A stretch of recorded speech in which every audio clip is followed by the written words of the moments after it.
नमस्कार प्यारे बच्चों, स्वागत है ਤੁਹਾਡਾ ਸਾਡੇ YouTube ਚੈਨਲ ਐਗਜ਼ਾਮ ਪ੍ਰੈਪਰੇਸ਼ਨ ਤੇ। ਅੱਜ ਪਿਆਰੋ ਬੱਚਿਓ ਆਪਾਂ ਪੜਾਂਗੇ ਇਕਨੋਮਿਕਸ ਦੇ ਵਿੱਚ ਦਵਿੰਦਰਾ 3 in 1 ਦਾ ਪੇਪਰ ਨੰਬਰ 1। ਅਸਲ ਵਿੱਚ ਇਹ ਪੇਪਰ ਨੰਬਰ 2 ਹੈ। ਇਸ ਤੋਂ ਪਹਿਲਾਂ ਆਪਾਂ ਪੰਜਾਬ ਸਕੂਲ ਸਿੱਖਿਆ ਬੋਰਡ ਵੱਲੋਂ ਜਾਰੀ ਕੀਤਾ ਗਿਆ ਜਿਹੜਾ ਮਾਡਲ ਟੈਸਟ ਪੇਪਰ ਆ ਉਹ ਕਰ ਚੁੱਕੇ ਹਾਂ।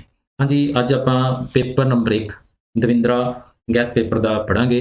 ਹਾਂਜੀ, ਇਹਦੇ ਵਿੱਚ ਸਭ ਤੋਂ ਪਹਿਲਾ ਜਿਹੜਾ ਆਪਣਾ ਅੱਜ ਦਾ ਜਿਹੜਾ ਸਵਾਲ ਹੈ ਉਹ ਪੁੱਛਿਆ ਗਿਆ ਆਪਾਂ ਨੂੰ, ਆਧੁਨਿਕ ਸਮਸ਼ਟੀ ਅਰਥਸ਼ਾਸਤਰੀ ਦਾ ਪਿਤਾਮਾ ਕਿਸ ਨੂੰ ਮੰਨਿਆ ਜਾਂਦਾ ਹੈ। हाँ जी, इस सवाल का जो राइट आंसर बनेगा ऑप्शन नंबर बी J.M.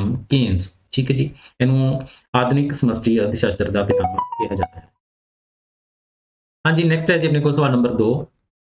सवाल नंबर 2 के अपन पूछा गया है, परिवार और फर्मां की आमदन का जो हिस्सा बचत के रूप में बचा के रख लिया जाता है उसनू की कहा जाता है। इस सवाल का जो राइट आंसर बनेगा वो भी ऑप्शन नंबर बी रिसाव। उन्होंने आप रिसाव या लीकेज कह दें। ठीक है जी, रिसाव के बचत आ जाती है एक तो, ठीक है जी, एक टैक्स कार जो सरकार द्वारा लगाया जाता वो आ जाता है, एक आजाद जिन्हों इंपोर्ट कह दें। ये तीन जोड़े मेन है रिसाव के कंपोनेंट। ठीक है, ध्यान च रख लेना जी। सवाल नंबर 3। सवाल नंबर 3 के आपको पूछा गया है, लिखिया कि राष्ट्रीय आमदन को मापन की विधि नहीं है। हाँ जी, उत्पाद विधि ये भी राष्ट्रीय आमदन को मापन की विधि है, आमदन विधि ये भी है, तो खर्च विधि ये भी है, तो ऑप्शन नंबर जो बी है। ठीक है जी, निर्जात आजात विधि अजिही कोई विधि नहीं होंगी जिहदे नाल आपां राष्ट्रीय आमदन नूं माप सकीए। ठीक है जी। हाँ जी, नैक्सट है जी अपने कोल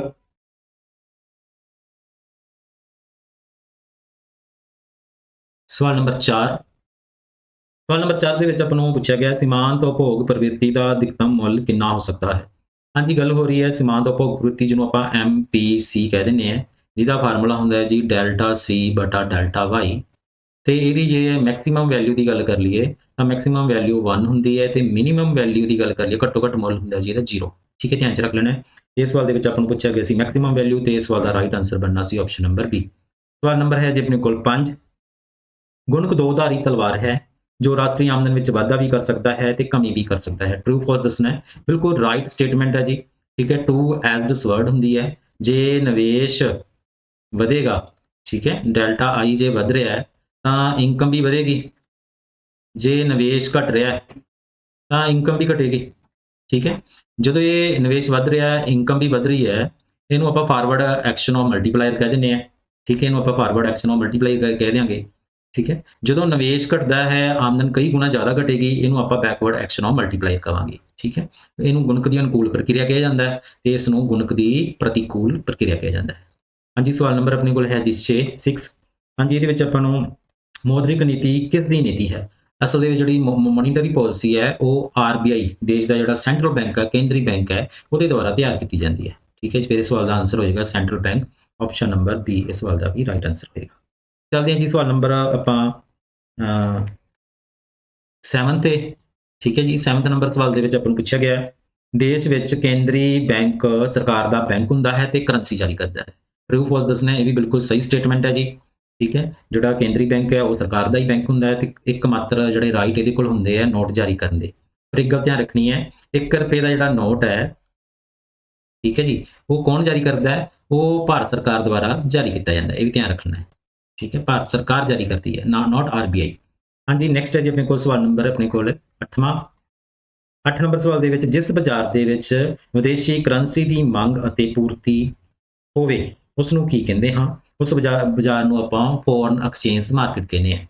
ठीक है, विदेशी वटांदरा बाजार कहा जाता है। इस सवाल का राइट आंसर हो जाएगा option number B foreign exchange market. ठीक है जी, नैक्सट है जी अपने को सवाल नंबर आप चलते हैं 9 ते। सवाल नंबर 9 के आपको असर्शन तो रीजन दिते गए हैं, तो आप ध्यान नाल इन्हां सवालों को पढ़ के डीप दे विच फिर आप उत्तर देने हैं।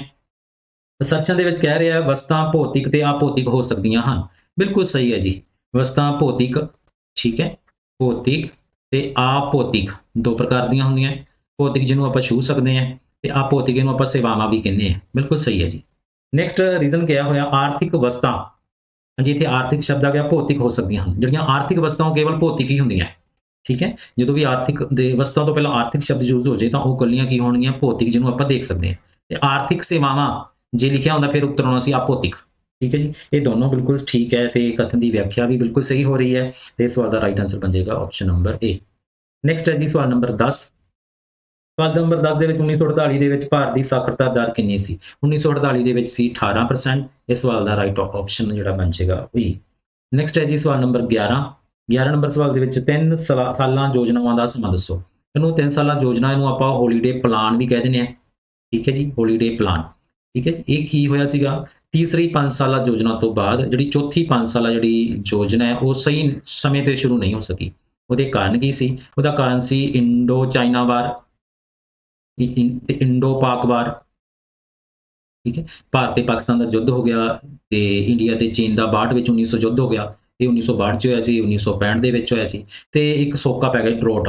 ਠੀਕ ਹੈ, ਕੁਝ ਸਟੇਟ ਦੇ ਵਿੱਚ, ਜਿਹਦੇ ਕਰਕੇ ਭਾਰਤ ਦੀ ਇਕਨੋਮੀ ਹੈ ਜਿਹੜੀ ਉਹ ਪੂਰੀ ਤਰ੍ਹਾਂ ਡਾਵਾਂਡੋਲ ਹੋ ਗਈ ਤੇ ਪੰਜਵੀਂ 5 ਸਾਲਾ ਯੋਜਨਾ ਸ਼ੁਰੂ ਕਰਨ ਦੇ ਲਈ ਰੁਪਏ ਦੀ ਪੈਸੇ ਦੀ ਘਾਟ ਦੇ ਕਾਰਨ ਇਹ ਯੋਜਨਾ ਚੌਥੀ ਜਿਹੜੀ ਯੋਜਨਾ ਸ਼ੁਰੂ ਨਹੀਂ ਹੋ ਸਕੀ।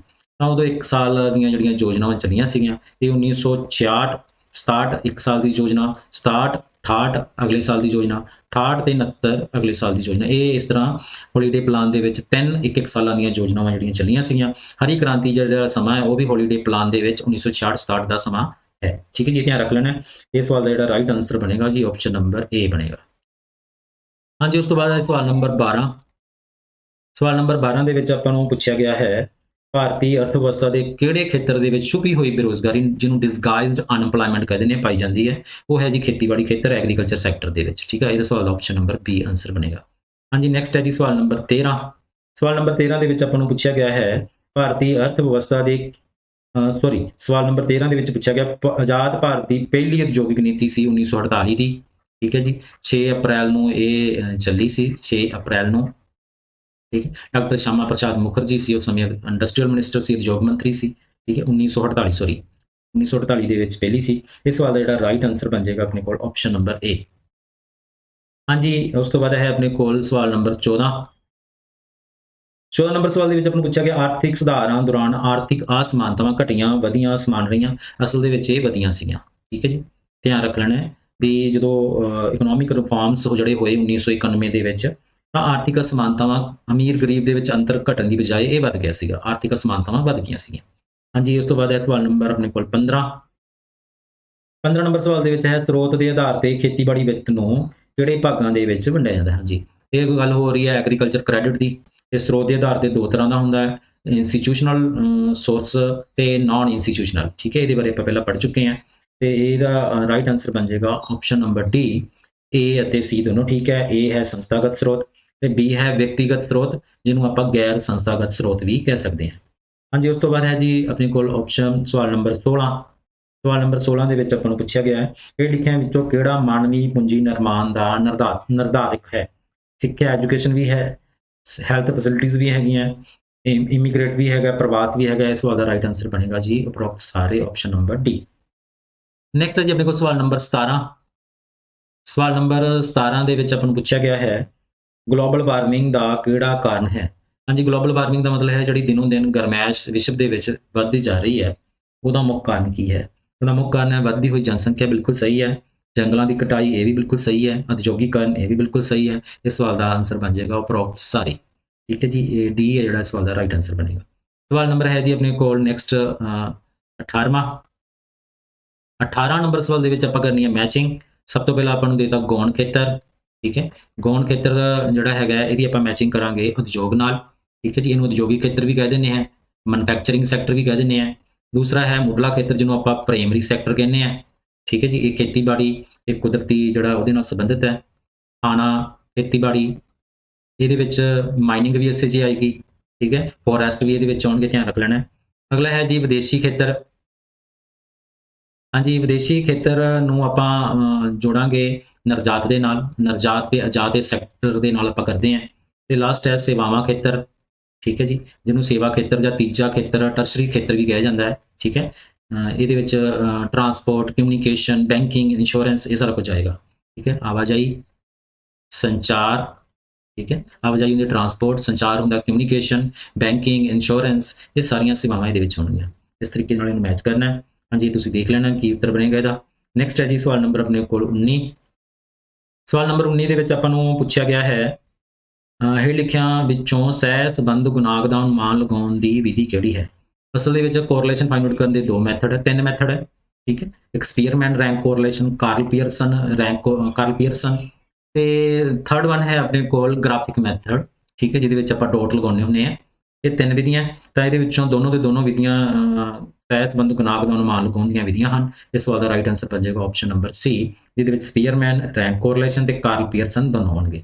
ਹਾਂਜੀ, ਲਾਸਟ ਸਵਾਲ ਹੈ ਜਿਹੜਾ ਅੱਜ ਦਾ ਆਪਣਾ ਹੈ ਜੀ, ਸਵਾਲ ਨੰਬਰ 20 ਨੰਬਰ ਸਵਾਲ। ਸੂਚਕਾਂਕ ਦੀ ਵਰਤੋਂ ਡੈਸ਼ ਪੱਧਰ ਵਿੱਚ ਤਬਦੀਲੀ ਨੂੰ ਮਾਪਣ ਲਈ ਕੀਤੀ ਜਾਂਦੀ ਹੈ। ਉਹ ਹੈ ਜੀ ਕੀਮਤ ਵਿੱਚ ਕਿੰਨੀ ਤਬਦੀਲੀ ਆ ਰਹੀ ਹੈ, ਉਹਨੂੰ ਮਾਪਣ ਦੇ ਲਈ ਸੂਚਕਾਂਕ ਦੀ ਵਰਤੋਂ ਕੀਤੀ ਜਾਂਦੀ ਹੈ। ਕਲੀਅਰ ਹੋ ਗਿਆ ਜੀ। ਮੈਨੂੰ ਉਮੀਦ ਹੈ ਅੱਜ ਦਾ ਜਿਹੜਾ ਇਹ ਸੈਸ਼ਨ ਤੁਹਾਨੂੰ ਸਾਰੇ ਬੱਚਿਆਂ ਨੂੰ ਪਸੰਦ ਆਇਆ ਹੋਵੇਗਾ। ਇਸੇ ਤਰੀਕੇ ਦੇ ਨਾਲ ਆਪਾਂ ਅਗਲਾ ਜਿਹੜਾ ਹੈ MCQ ਦੀ ਦਵਿੰਦਰਾ ਜਿਹੜਾ ABC ਪੇਪਰ ਹੈ, ਇਹਦਾ ਪੇਪਰ ਨੰਬਰ 2 ਅਸਲ ਦੇ ਵਿੱਚ 3 ਹੋਏਗਾ, ਇਹ ਆਪਾਂ ਲੈ ਕੇ ਹਾਜ਼ਰ ਹੋਵਾਂਗੇ। ਧੰਨਵਾਦ।